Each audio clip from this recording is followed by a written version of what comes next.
विमानाचा black box स्फोट आगीपासून पूर्णपणे सुरक्षित असतो, मात्र तो राजकारणापासून सुरक्षित नाही. आमदार रोहित पवारांकडून अपघाताच्या तपासावर संशय व्यक्त. सरकारी तपास संथगतीने सुरू असल्याचा आरोप.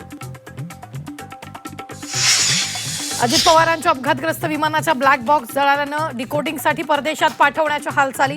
1 ते 2 दिवसात निर्णय घेतला जाण्याची शक्यता. तर रोहित पवार खासगी संस्थेची मदत घेण्याच्या तयारीत. विमान अपघातानंतरच्या आगीमुळे दोन्ही फ्लाईट रेकॉर्डचं प्रचंड नुकसान. रेकॉर्डमधील डेटा मिळवण्यासाठी प्रयत्न सुरू. अजितदादांच्या विमान अपघात तपासाबाबत AIVची माहिती. पुणे जमीन गैरव्यवहार प्रकरणाचा अहवाल सादर. खारगे समितीच्या अहवालात 2 अधिकाऱ्यांविरोधात कारवाईची शिफारस. पार्थ पवार यांना मात्र अभय विश्वसनीय सूत्रांची झी24 तासला माहिती. पार्थ पवारांना क्लीन चिट देण्याची कुणाला घाई झाली आहे? सामाजिक कार्यकर्ता अंजली दमानी यांचा सवाल. खारगे समितीचा अहवाल आला नसल्याचा दावा. काही चुकीचं केलं नाही असं पार्थनं सांगितलं होतं. खारगे समितीच्या अहवालावर सुप्रिया सुळेंची प्रतिक्रिया.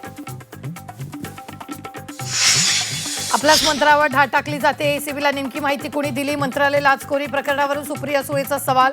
तर जाणून बुजून कारवाई केली असं वाटत नाही, झिरवाळ यांचं वक्तव्य. सोलापूर जिल्हा राष्ट्रवादीतील अंतर्गत वाद चव्हाट्यावर. जिल्हा अध्यक्ष उमेश पाटलांची हकालपट्टी करा. जिल्हा उपाध्यक्ष दिगंबर सुडकेंची तटकरेंकडे मागणी. उमेश पाटलांवर पक्ष संपवल्याचा आरोप. कोकणवासियांसाठी खास शिमगा भेट. मध्य रेल्वेकडून 186 विशेष गाड्यांची सोय. ठाणे एसटी विभागांतर्गत 8 आगारांमधून विशेष बस. रेल्वे गाड्या बसेससाठी आरक्षण होणार सुरू.